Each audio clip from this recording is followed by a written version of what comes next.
Kita laag ra gyud ang atong gihuna-huna. Samtang ang atong ginikanan daghan kaayo gihuna-huna.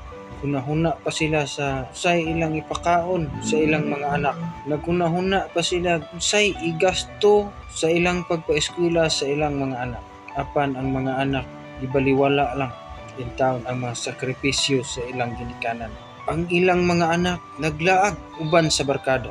Apan ang ilang ginikanan naglakaw sa dalan nangitag panginabuhi aron ikapakaon sa ilang mga anak. Ang anak naglakaw sa dalan nasugat-an niya ang iyang inahan. Daghan kayo og gidala. Adunay gilukdo ug adunay gibitbit na puno sa singot kay naglakaw sa dalan nga sobra kainit ang panahon. Wala bang lang gyud bisan lamang niingon ang anak. Ma, ambi ka ng imong ubang dala. Ihatod ti ka pagpauli sa atoa kay ko'y lakaw. Unahon ti ka paghatod kay pagkahuman sa paghatod ko kanimo ma, balik lang ko, magpadayon ko sa akong lakaw. Importante sa akong lakaw. Wala gyud anak nga nakaingon anak mismo. Naglabi ang pagkamasupilon sa mga anak.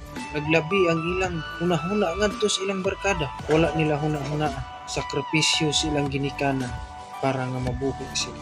Ang ginikanan naghinuktok sayo pang buntag naghinuktok na ug unsay buhaton para sa sunod na pod gikinahanglan siyang anak mahatag. Gisakripisyo ang kinabuhi sa ginikanan para lang sa kaugmaon sa mga anak. Pero ang anak giusikan lang o gikawangan lamang sakripisyo sa ilang ginikanan para lang unta sa ilang kaayuhan.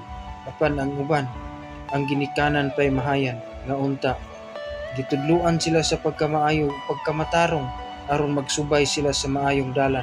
Apan wala nila panumbalika ang maong pagtudlo sa ilang ginikanan kay aduna usab sila'y ilahang kaugalingong hunahuna nga dili mapakgang mismo sa ilahang ginikanan. Ang ginikanan mao'y number 1 natong suportahan tungod kay sila naningkamot para sa iyang mga anak. Kaysa umaabot nga panahon ang tao adunay kinutuban, mawala na unya kana ang inyong ginikanan ining kalibutan. Diha na ninyo mahinumduman ang tanan ang inyo di ang ginikanan importante sa inyong kinabuhi. Hawang ang kinabuhi kung wala ang atong ginikanan. Muna samtang naa pa ang inyong ginikanan, kumpleto pa sila atagi sila higayon. Ang pagpaningkamot sa inyong ginikanan para sa inyo ayaw intaw ninyo usiki.